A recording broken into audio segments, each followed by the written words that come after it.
Professor Cathorax adjusted his third eye lens and gazed out at the sea of bored faces in his Xenobiology 101 lecture hall. Another semester, another batch of know-it-all students who thought they understood the complexities of the galaxy's most dangerous planets. He'd been teaching at Galactic University for over 30 cycles now, and every single term was the same story. Some hotshot warrior-class student would challenge his assertions about the death world known as Earth. "Today's lecture," he announced, his vocal sacs vibrating with barely contained excitement, "will cover Class 13 death worlds with a special focus on the most fascinating example in our local cluster, Sol 3, commonly known as Earth." The usual murmur of disbelief rippled through the classroom, right on schedule. "But Professor," called out a voice from the back row, "my father says Earth is just a primitive backwater. They haven't even colonized their own solar system yet." Cathorax's membrane-covered teeth stretched into what humans would recognize as a smile, though to his students it probably looked more like a grimace. The voice belonged to Varax, a warrior-class student from the militaristic Krakon Empire. The young alien sat in his reinforced seat, his chrome-plated exoskeleton gleaming under the quantum lights, 4 arms crossed in what Cathorax had come to recognize as the universal gesture for "I know better than you." "Ah, Varax," Cathorax said, pulling up a hollow projection of Earth's various life forms. "Tell me, what's the strongest natural armor in your empire's military?" Varax straightened up, his head crest extending with pride. "The Krakon battle shell, of course. It can withstand direct hits from plasma cannons and is completely impervious to most known toxins." "Fascinating," Cathorax replied, zooming in on a particular image. "And would you be surprised to learn that there are creatures on Earth smaller than your central eye that can produce toxins capable of dissolving that armor in minutes?" The classroom erupted in skeptical chittering and clicking sounds. Varax's head crest deflated slightly, but his posture remained defiant. "With all due respect, Professor, that's impossible. Our scientists have studied Earth's primitive weapons. They're still using projectile technology and crude atomic devices." Cathorax enlarged the image further, revealing a close-up of a seemingly innocuous spider. "Students, meet one of Earth's most efficient killers, the Sydney funnel web spider, and before you dismiss it, remember this. Earth evolved under conditions that would be considered apocalyptic on most worlds. Their gravity is crushing, their atmosphere is corrosive, and their biosphere is locked in a constant chemical arms race that has produced some of the most potent organic compounds in known space." He noticed several students discreetly activating their personal shield generators just from looking at the image. Good. At least some of them were developing appropriate caution. "But sir," Varax persisted, his voice carrying that special tone reserved for those who think they're about to win an argument, "if Earth is so dangerous, why isn't it quarantined? Why do we even allow exchange students from there?" As if on cue, the classroom door slid open with a soft hiss. A human walked in carrying what appeared to be a hot beverage in a container marked, "Coffee. Yes, it's my 4th one today. No, I don't have a problem." "Ah, speaking of Earth students," Cathorax said, his voice filled with theatrical timing, "everyone, please welcome Max Thompson, who will be assisting us this semester with our practical demonstrations." The human gave a casual wave, seemingly oblivious to the way several students recoiled at the gesture. Cathorax couldn't blame them. The sight of those 5-fingered hands with their devastating grip strength was enough to make anyone nervous. "Now then," Cathorax continued, his teaching membrane quivering with anticipation, "who's ready to learn why Earth's biology department is located in a reinforced bunker 5 levels below ground?" Varax's secondary hearts were pumping with indignation. He wasn't about to let some glorified data pusher tell him, a scion of the mighty Krakon Empire, that he should be afraid of a planet full of squishy bipeds and their even squishier wildlife. Standing up to his full 3-meter height, his exoskeleton plates clicking with the motion, he made his challenge. "Professor Cathorax, I formally dispute your classification of Earth as a Class 13 death world. Under Article 7 of the Galactic University Charter, I demand practical proof of your claims." The professor's third eye twinkled in a way that should have sent warning signals to Varax's threat assessment glands. Interesting proposal, student Varax. And how would you suggest we provide this practical proof? A field trip, Varax declared, his head crest now fully extended in challenge mode. To this supposedly dangerous Earth location you mentioned. The Australian outback, was it? A collective gasp rippled through the classroom. Even the floating gas cloud students condensed slightly in shock. The human, Max, who had been sipping their coffee substance, actually sprayed it across 3 desks.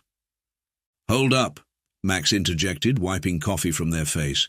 You want to take a field trip to Australia? Have you all completely lost your minds? Professor Cuthorax raised all 3 of his appendages in a calming gesture. Now, Max, as an accredited arachnologist, surely you appreciate the educational value of such an expedition. Max's eyes widened. I'm sorry, did you just say I'm a what now? An arachnologist, Cuthorax continued smoothly. It's right here in your exchange student file. How fortunate that we'll have an expert in Earth's most fascinating creatures to guide us. There seems to be a slight misunderstanding, Max began, but Varax cut them off. Then it's settled. I will prove that my crack-on battle shell can withstand anything your pitiful Earth creatures can produce. When shall we depart? Cuthorax's membrane-covered teeth stretched into that unsettling smile again. University regulations require at least 3 solar cycles for field trip preparation. I suggest you all use that time to update your medical insurance and ensure your next-of-kin documentation is in order. The class spent the next 3 cycles in a flurry of preparation. Varax commissioned additional reinforcement for his already formidable battle armor, boasting loudly about its enhanced capabilities to anyone who would listen and many who wouldn't. The floating gas cloud students invested in premium containment fields. One particularly paranoid Xylaxian student even tried to hire a mercenary escort, until Cuthorax gently reminded them that bringing unauthorized weapons to Earth was a violation of 17 different treaties. Max, meanwhile, spent the time trying desperately to convince everyone this was a terrible idea. Look, they explained to a group of students in the cafeteria, you don't understand. Australia isn't just dangerous, it's Australian dangerous.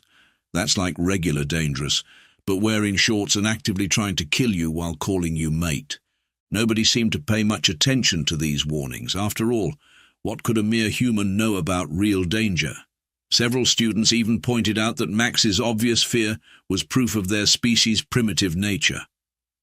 The day of departure arrived with all the subtlety of a quantum explosion. The class gathered in the university's teleportation chamber, looking like they were preparing for war rather than a field trip. Varax stood at the front of the group, his enhanced battle armor gleaming, all 4 arms holding different scanning devices. Remember, Professor Cuthorax announced as they prepared for teleportation, we're being granted special access to a restricted area of the Australian outback. The Earth authorities have been informed of our presence and there's a fully staffed medical facility on standby. Isn't that reassuring? Why do we need a medical facility? Asked a nervous-looking student from the back. Oh, no reason, Cuthorax replied cheerfully. Just standard procedure when visiting Class 13 Death Worlds. Now, is everyone wearing their emergency beacon? Excellent. Max, would you do the honors of programming our destination coordinates? Max looked at the teleportation console, then at the professor, then back at the console. You know what? Fine. But I want it noted for the record that this is the worst idea since humans invented milk chocolate for dogs. Noted, Cuthorax said. Now then, class, who's ready for some practical education? As the teleportation field hummed to life, Varax struck what he thought was a heroic pose. There's nothing in this Australia that can possibly threaten a crack-on warrior. This will be the easiest field trip in galactic history. The last thing the class heard before the teleportation beam engaged was Max muttering, "Famous last words, mate. Famous last words." The Australian outback materialized around them in a shimmer of quantum particles and regret. The class's first collective action upon arrival was to collapse under Earth's crushing gravity. All except Varax. who merely stumbled slightly, his enhanced battle armor compensating for the increased force. "By the seven suns," wheezed a Xylaxian student, their crystalline structure creaking ominously. "How do humans live like this?" "Oh, this," Max said cheerfully, breathing the corrosive oxygen atmosphere like it was nothing. "This is nothing. You should try Earth's oceans. Now there's some proper pressure for you." Professor Cathorax activated his anti-gravity assist just enough to maintain his dignity. "Students, please take note of your immediate physiological responses. This, mere seconds after arrival, is why Earth is classified as a Class 13 death world, and we haven't even encountered any of the local wildlife yet." As if on cue, a kangaroo bounded past in the distance. 3 students immediately activated their personal shield generators. One of the gas cloud beings condensed into a panic sphere. Varax, however, scoffed at their reactions. "That bouncing creature, please, my armor's sensors indicate it's not even armed." Max pinched the bridge of their nose. "Right, because on Earth, creatures need to be armed to be dangerous.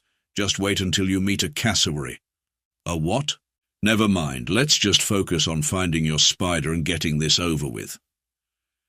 The class spread out across the designated search area, their various scanning devices humming and beeping in the hot Australian sun. Varax strutted around like he owned the place, occasionally firing up his armor's cooling systems when the temperature exceeded his comfort range. "This is what you call harsh conditions?" he boasted, all 4 arms gesturing at the landscape. "My home world's average temperature is twice this." "Fascinating," Cathorax noted, recording everything on his datapad. "And how many of your world's native species actively secrete neurotoxins?" "Well, none, but—" "And how many can kill you just by brushing against your skin?"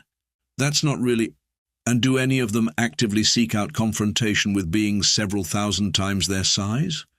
Varax's head crest drooped slightly. "No, but surely—" He was interrupted by a blood-curdling scream from one of his classmates.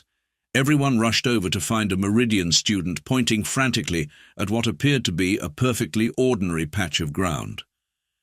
Something moved, something small and brown, and it had more legs than any sane creature should possess. Max wandered over and glanced at the spot. "Oh, that's just a huntsman spider. They're basically harmless.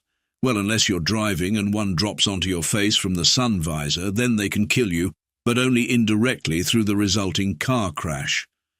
The entire class took 3 synchronized steps backward. Varax, determined to maintain his reputation, stepped forward instead. "You call that a spider? It's not even the size of my auxiliary power core. Watch this."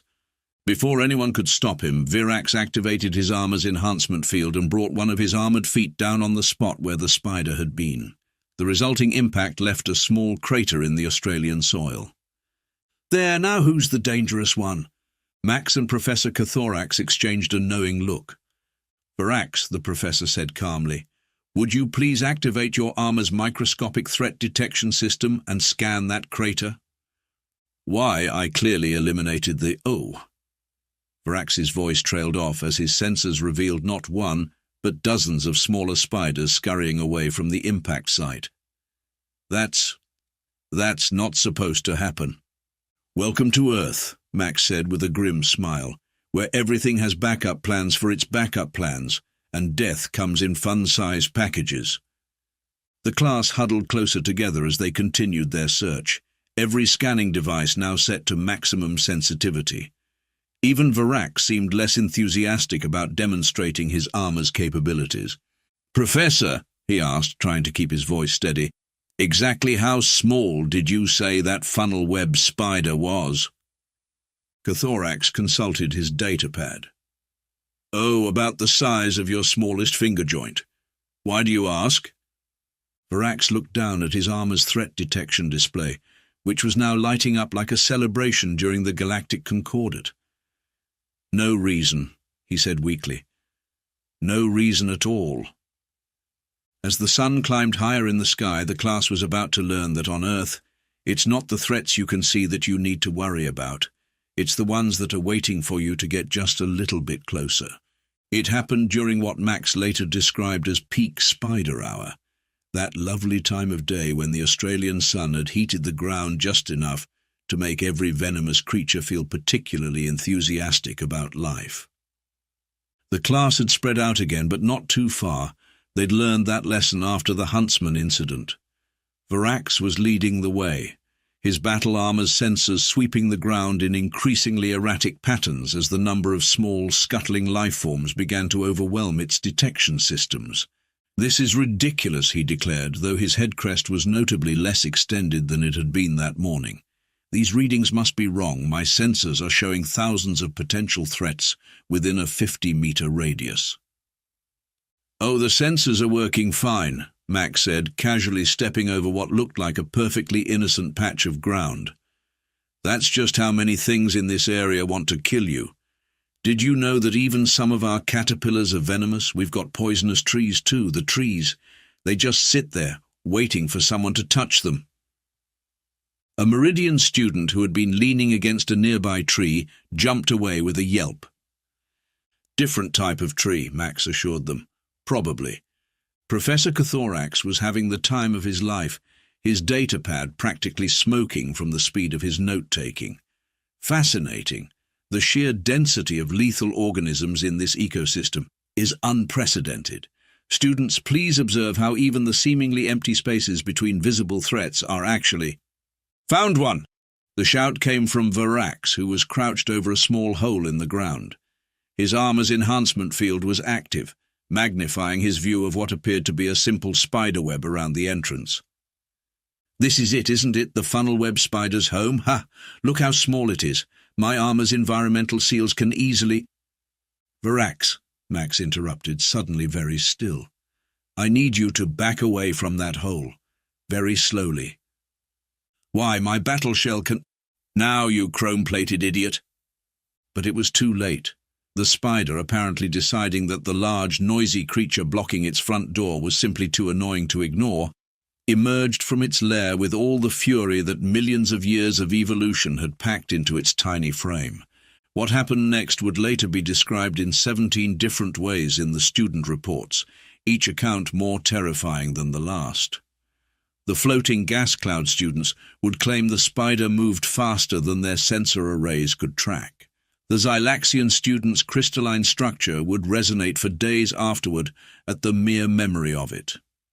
The spider, displaying the casual disregard for physics that Earth creatures are known for, launched itself directly at a gap in Varax's armor, a gap that was approximately 1/10 the size of the spider itself. "Ha!" Varax laughed triumphantly. "It can't possibly—" The spider somehow squeezed through anyway. There was a moment of perfect silence. Then Varax, mighty warrior of the Krakon Empire, wearer of the most advanced battle armor in the known galaxy, did something that no one in the class would ever forget. He screamed.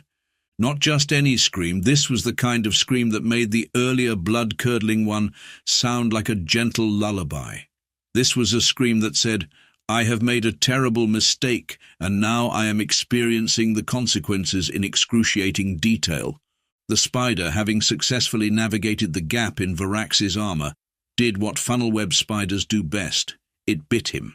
The effect was immediate and spectacular. Varax's battle armor, designed to withstand plasma cannons and resist most known toxins, began to smoke. The spider's venom, combining with his natural biochemistry, created a reaction that the professor would later describe as explosively educational. "Professor!" Varax wailed, his voice rising several octaves as his armor's emergency systems blared warnings in 6 different languages. "It's dissolving my secondary carapace." "Excellent observation," Cathorax exclaimed, still taking notes. "Students, please note the speed at which Earth-based neurotoxins can overcome even advanced defensive systems. The changing color of Varax's exoskeleton is particularly instructive." Max, being the only one with any sense of urgency and significant experience with spider bites, was already activating their emergency beacon. "Medical team to our coordinates now, and tell them it's a funnel web bite. Yes, another one. No, I don't know why they keep letting tourists come here either." As Varax collapsed into a twitching heap of compromised armor and wounded pride, the rest of the class finally understood why Earth was classified as a Class 13 death world. It wasn't because of any obvious threats or overwhelming forces. It was because on Earth even the smallest creatures had spent millions of years perfecting the art of saying, "Fight me," to the universe at large, and winning. The Sydney Interspecies Emergency Medical Centre had seen its fair share of unusual cases, but even the veteran staff had to admit that a crack-on warrior being rushed in with a compromised battle shell and rapidly dissolving exoskeleton was a new one. "Let me get this straight," the head physician Dr. Reynolds said while reviewing Varax's readings. "He deliberately antagonized a funnel web spider?" In his defense, Max offered, watching through the observation window as a team of human and alien medical staff worked on their classmate. He didn't think it could hurt him. Nobody ever does. First time on Earth. The medical bay was a flurry of activity. Varax's armor had to be carefully removed piece by piece, revealing the extent of the spider's handiwork. His mighty crack-on battle shell, pride of his empire's military technology, looked like it had been dipped in acid, which, as Professor Cathorax was eagerly explaining to the stunned class, wasn't far from the truth. "You see, students, this is why Earth's biology is so fascinating. The funnel web spider's venom isn't just a simple toxin. It's a complex cocktail of compounds that evolved to overcome any possible defense mechanism. When combined with the unique biochemistry of our friend Varax here, it created an unexpected but thoroughly educational reaction." "Professor," one of the gas cloud students ventured, "are you still recording?" "Of course, this is unprecedented data. The way his secondary carapace changed colors before starting to bubble, simply remarkable." From his hospital bed, Varax managed a weak growl. "I can hear you, Professor." A team of alien medical students had joined the observation group, their various sensory organs wide with fascination, as Dr. Reynolds explained the treatment protocol. "The challenging part isn't just neutralizing the venom," she said, pointing to a holographic display of Varax's biology. "It's dealing with all the cascading reactions. The spider's venom triggered a defense mechanism in his armor, which reacted with his natural biochemistry, which then created an entirely new compound that started dissolving his exoskeleton. We're basically doing chemistry in reverse here." Max, who had been unusually quiet, finally spoke up. "So, Varax, remember when you said Earth creatures weren't armed?" "Not now, human," Varax groaned. His head crest, now a fascinating shade of purple, had deflated to half its normal size. "Because technically you were right, they're not armed, they're walking chemical weapons factories. That spider, it's not even in our top 10 most venomous species. It's just the one that really, really likes picking fights." The class had pulled out their data pads and was furiously taking notes. Even the Xylaxian student, who had been maintaining a personal shield generator at maximum power since arrival, was recording everything. "Professor," another student asked, "is it true what the human says about this not being their most dangerous spider?" Cathorax's third eye gleamed. "Oh, indeed. Would you like me to show you some data on the Australian box jellyfish? Or perhaps the blue-ringed octopus? Both are fascinating examples of how Earth's oceans are even more lethal than its land masses." "No!" the entire class shouted in unison. Dr. Reynolds checked Varax's latest readings. "Well, the good news is you'll make a full recovery. The bad news is you'll need to stay here for observation for at least a week. Earth toxins can be persistent." "A week?" Varax's voice carried a note of panic. But what if something else gets in? The hospital's environmental seals are designed to Earth standards," Dr. Reynolds assured him, "which means they can keep out everything from microscopic parasites to determined kangaroos. You'd be amazed how often we have to test those specifications." Professor Cathorax was practically vibrating with academic excitement. "Dr. Reynolds, would you be willing to share your hospital's incident records? For educational purposes, of course. The statistical analysis of Earth-based medical emergencies would make an excellent addition to our curriculum." "Absolutely not," Max interjected. "The last thing we need is you giving the class more ideas about Earth's wildlife. Besides, Varax here has already provided enough material for an entire semester's worth of what not to do lectures. From his hospital bed, Varax could only groan in agreement. His mighty battle armor, or what was left of it, had been placed in a containment field for later study.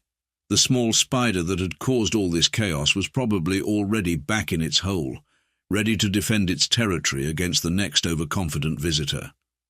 As the class prepared to return to Galactic University, leaving Varax in the capable hands of Earth's medical professionals, one timid student raised an appendage.